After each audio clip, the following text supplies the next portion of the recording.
আগে এসেছিলাম দাদা বৌদির বিরিয়ানি খেতে। এই আমার গার্লফ্রেন্ড, সরি বউ, বিয়ে করে নিয়েছে, বুঝতে পারছি।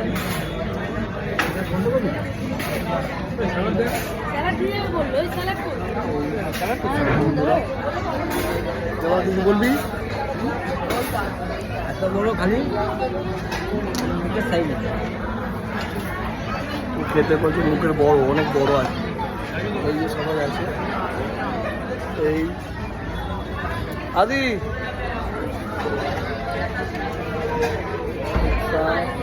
তুমি কিছু বল। এইগুলো খালি একমাত্র গ্রুপে এলেই হবে। হ্যাঁ, এগুলো গ্রুপ পেলেই সম্ভব। অনেকদিন পর আমরা বেরিয়েছি। বলো, তুমি কিছু বলো। তুমি একটু বলে দাও। দেবশ্রী কিছু বল। ভালো জোরে জোরে করছি। আমায় দাও তো।